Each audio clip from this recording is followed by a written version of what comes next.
My name is Matt Manili, and I did this PowerPoint on-farm burial. There are many goals involved with this method of dead stock disposal. However, the main goal of on-farm burial is to provide farmers with a timely, uncostly way to get rid of their dead stock. Benefits with this practice are high. For example, farmers can teach almost anybody this process without any hitches in the road. You may ask, why is this method so cheap?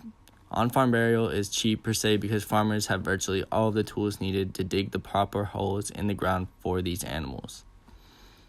Most commonly, there are 3 different pits farmers usually use, given whatever scenario or situation they need it for. These types of pits include single-use pits, multiple-use pits, and auger pits.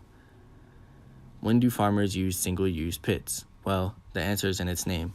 Single-use pits are commonly used when an unexpected disease or sickness has infected one or more animals at once, causing them to die. If said farmer doesn't have a freezer or some way to store the dead stock for a later day, they dig what is called a single-use pit, where they dump the dead stock into the pit and cover it to never be used again. Once again, a multiple-use pit is also explained within its title. Multiple-use pits are used when farmers know they have a constant surplus in dead stock. So when livestock is continuously dying, farmers need to have a fallback way of disposing of such dead stock. Multiple-use pits are interesting because if you don't know already, once dead stock is in the pit, it must be covered with soil or something along those lines. So farmers will put 1 week's worth of dead stock in the pit, but instead of filling it all the way back up, they will only put a minute amount so that they use the same pit more than once. Unfortunately, auger pits use isn't in its name. Yeah, a drag, I know, but still super simple to understand. Auger pits are the ones used for farmers who do have freezers and can store these dead stock for lengthy periods at a time. So instead of using a multiple-use pit on a weekly basis, these farmers may use an auger pit once every couple of months to save time and save money.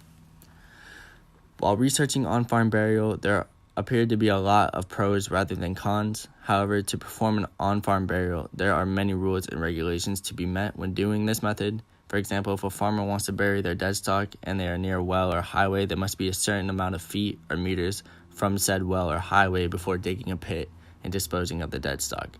There are also many rules involved with digging the pits and how you cover the pits. Because of all these precautions one must take, I can see how farmers may stray away from this method, even if it's the cheapest and easiest way to dispose of their dead stock. In comparison to other methods of the disposal of dead stock, on-farm burial seems to be the simplest method for farmers to use and also one of the least expensive. However, if it seems perfect, it usually isn't. There are a ton of hoops one must jump through in order to use this method of disposal. A method that is similar to on-farm burial is that of landfilling.